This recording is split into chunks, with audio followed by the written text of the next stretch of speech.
E aí galera, graça e paz, tudo bem com vocês? Eu espero que sim, em nome do Senhor Jesus. Tô aqui para compartilhar com vocês mais uma vez a palavra do nosso Deus. E o assunto de hoje é esse tema aí que vocês já leram. E eu acredito que seja uma palavra conhecida. Talvez não seja exatamente essa palavra, mas pelo que você lê do tema, outra palavra veio à sua mente relacionada a esse tema. Mas antes de começar a palavra, eu peço que você compartilhe essa mensagem com outras pessoas. Deixa aí o seu comentário para que outras pessoas sejam abençoadas através do seu testemunho, através da sua declaração, sua afirmação sobre aquilo que você entendeu de Deus, o que Deus ele fez e falou com você através da sua palavra, tá bom? Então vamos nessa. A palavra de hoje é 1 Coríntios capítulo 6, do versículo 9 ao 11. E a palavra do Senhor diz assim: Vocês não sabem que os perversos não herdarão o reino de Deus? Não se deixem enganar, nem imorais, nem idólatras, nem adúlteros, nem homossexuais passivos ou ativos, nem ladrões, nem avarentos, nem alcoólatras, nem caluniadores, nem trapaceiros herdarão o reino de Deus. Assim foram alguns de vocês, mas foram lavados, foram santificados, foram justificados no nome do Senhor Jesus Cristo e no Espírito de nosso Deus. Esse último versículo, eu estou lendo na NVI, mas esse último versículo na NTLH, ele diz assim: Assim eram alguns de vocês, mas foram lavados, como diz aqui. Aqui ele usa também a palavra lavados, mas na NTLH é uma versão que já é mais atualizada, né? Então ele coloca a palavra santificados, separados, e justificados ele coloca a palavra aceitos. Então lá diz assim: alguns de vocês eram assim, mas foram lavados, separados e aceitos. E aí aqui diz, né, no nome do Senhor Jesus, e lá fala, né, pelo Senhor Jesus, e separar, aceitos para pertencer, ou seja, pelo Senhor Jesus, para pertencer ao nosso Deus por meio do seu Espírito. E aqui é praticamente a mesma coisa, só é atualizado algumas coisas que é para dar um entendimento melhor, mas é a mesma coisa. No nome, aqui termina dizendo assim, né? No nome do Senhor Jesus Cristo e no Espírito de nosso Deus. 1 Coríntios 6, do 9 ao 11. Mais especificamente do 9 ao 10. É uma palavra que fala sobre o tipo de pessoa, a realidade do tipo, da maneira de vida que vivíamos, que eu e você, nós vivíamos. A palavra de Deus ela é muito clara quando ela começa dizendo assim: vocês sabem que os perversos não herdarão o reino de Deus. E sabe o que é ser perverso? É zero compaixão, zero piedade. É uma consciência própria, como se fosse do mal, sabe? Não vou dizer propriamente do mal, mas é como se fosse própria do mal, porque a perversidade tá nessa mente, essa mentalidade de perversidade é constante em fazer o mal. Mas por que eu falei que não é praticamente, não é totalmente ser do mal? Porque Deus foi quem fez, Deus foi quem criou essa pessoa, o ser humano. E eu acredito totalmente que há uma regeneração, há uma mudança. A gente tem um exemplo na própria palavra, né, sobre Paulo. Quem era Paulo, né, e quem passou a ser depois de Cristo. E aí o versículo 9 ele diz: vocês não sabem que os perversos não herdarão o reino de Deus? Não se deixe enganar. Aí ele começa a falar sobre todo o tipo de pessoas que podemos nos tornar por fazer essas coisas. Imorais, idólatras, adúlteros, homossexuais, ladrões, avarentos, alcoólatras, caluniadores e trapaceiros. A palavra de Deus diz: não herdarão o reino de Deus. E aí o versículo 11 ele diz assim: assim foram, ou alguns de vocês eram assim. Como na NTLH diz, né? Alguns de vocês eram assim, mas foram lavados dos seus pecados, separados para pertencer a Deus e aceitos por Jesus Cristo pelo Espírito do nosso Deus. Nós, a palavra está dizendo que éramos desse jeito, que fazíamos esse tipo de coisa, praticávamos isso em nossas vidas, mas que nós fomos lavados dos nossos pecados, ou seja, fomos redimidos dessa maneira vazia de viver, dessas práticas. Nós fomos libertados, lavados, ou seja, limpos. Fomos tornados limpos porque fomos perdoados e libertados da escravidão dos nossos pecados. Fomos separados para pertencer a Deus, ou seja, nós fomos santificados. Foi tirada essa mentalidade de toda a aceitação dessas práticas e foi nos dada uma mentalidade de se opor a isso, uma mentalidade da verdade que nos mostra o que realmente isso é e o que isso faz. Nós fomos libertados, nós fomos regenerados, transformados, porque é isso exatamente que a santificação ela faz em nossas vidas.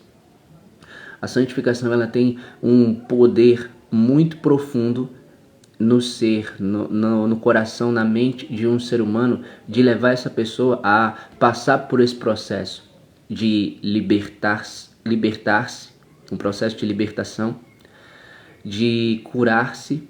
Então ela passa por um processo de cura.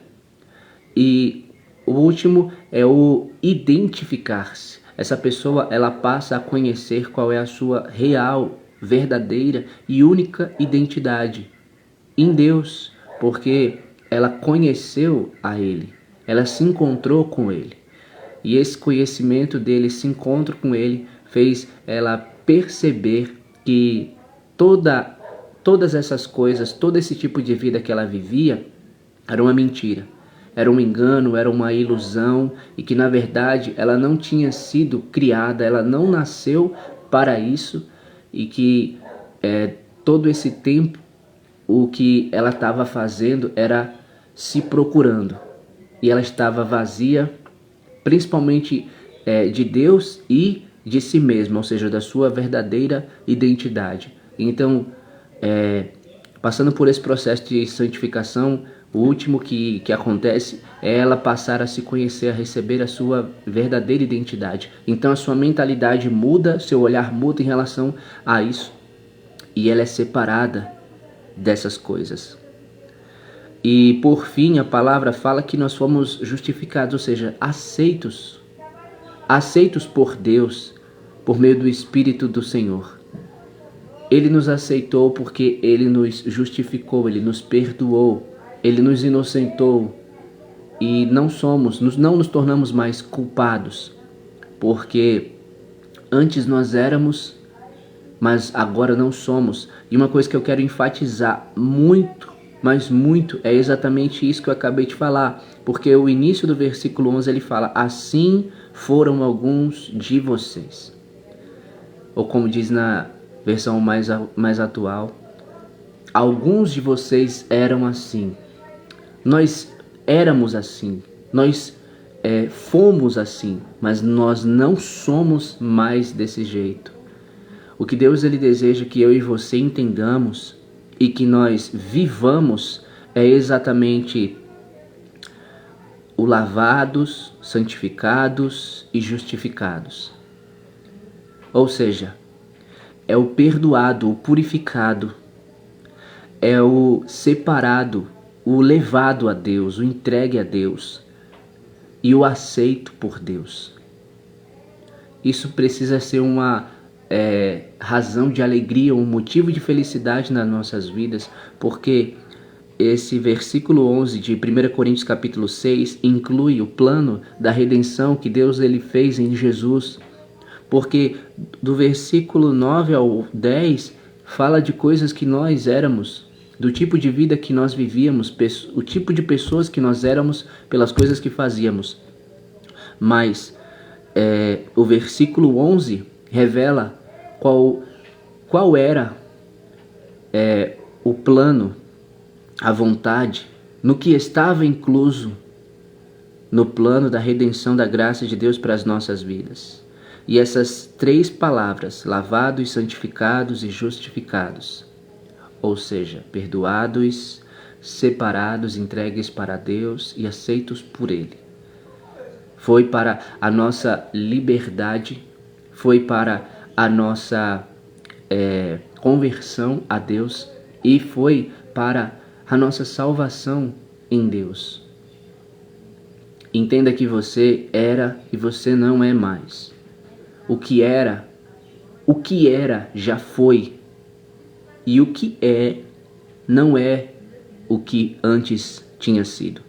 O que é uma coisa nova. É por isso que em 2 Coríntios 5:17 fala que aquele que está em Jesus é uma nova criatura. As coisas velhas já passaram e eis que tudo se fez novo. Porque estar em Jesus é andar em novidade de vida. E é por isso que as coisas velhas elas passam e Deus faz novas todas as coisas. Você é uma nova criatura de Deus. Alegre-se por isso e em nome de Jesus Cristo, não permita que esses maus desejos, maus pensamentos venham sobre você e queiram te enganar, queiram te iludir. Eu quero só finalizar essa palavra trazendo um outro versículo para complementar o que eu acabei de falar. Isso está em 1 Pedro capítulo 4, a partir do versículo 1 diz assim: portanto, uma vez que Cristo sofreu corporalmente, armem-se também do mesmo pensamento. Pois aquele que sofreu em seu corpo rompeu com o pecado, para que no tempo que lhe resta não viva mais. Veja só, para que no tempo que lhe resta não viva mais para satisfazer os maus desejos humanos, mas sim para fazer a vontade de Deus. Olha o que é que fala o versículo 3. No passado vocês gastaram tempo suficiente fazendo o que agrada aos pagãos. Naquele tempo vocês viviam em libertinagem, na sensualidade, nas bebedeiras, orgias e farras e na idolatria repugnante. Aí o 4 diz: eles acham estranho que vocês não se lancem com eles na mesma torrente de imoralidade, por isso os insultam. Contudo, eles terão que prestar contas àquele que está pronto para julgar os vivos e os mortos. Então, o versículo, a palavra de Deus, que ele nos diz, que ele nos manda, é exatamente essa. Olha o que diz. O versículo 1 e 2. Portanto, uma vez que Cristo sofreu corporalmente, armem-se também no mesmo pensamento, pois aquele que sofreu em seu corpo rompeu com o pecado, para que no tempo que lhe resta não viva para satisfazer os maus desejos humanos, mas sim para fazer a vontade de Deus. Então precisamos estar com a nossa mente preparada, com o nosso pensamento armado, para sofrermos no nosso corpo com respeito ao pecado. É como o próprio Paulo também ele fala lá em Hebreus, no capítulo 12, quando ele diz assim: na luta contra o pecado, vocês ainda não lutaram ao ponto de derramar o próprio sangue. Por quê? Porque não se trata somente de uma resistência. Lembra quando Jesus chegou ao Getsemane e a palavra diz que ele sentiu uma angústia profunda e era uma tristeza mortal, e ao ponto que ele suava e seu suor caía no chão como gotas de sangue. Então, naquele momento ele fala aos seus discípulos uma palavra que se tornou um dos versículos mais conhecidos, quando ele diz: vigiem e orem para que vocês não caiam em tentação. O espírito está pronto, mas a carne é fraca. Então, Jesus ele já nos deu a resposta sobre tudo. Por quê? Porque aqui diz: para que no tempo que lhe resta não viva mais para satisfazer os maus desejos humanos, mas sim para fazer a vontade de Deus. Como no versículo 1 fala, nosso pensamento precisa estar armado para que a gente não somente resista, mas a gente sofra o que tiver de sofrer no corpo por causa do pecado. Porque como Romanos 6 fala, nós morremos para o pecado. Então precisamos viver, como lá no próprio Romanos 6 fala, viver mortos para o pecado, mas por estar em Cristo, vivos para Deus. Esse é o desejo de Deus, essa é a vontade de Deus para mim e para a sua vida. Que nossa vida, nossa passagem, nossa continuidade até o dia que Deus quiser, seja, como diz o versículo 2, não para satisfazer os nossos desejos humanos, mas sim para fazer a vontade de Deus. Que Deus te abençoe em nome de Jesus. Graça e paz. Tchau!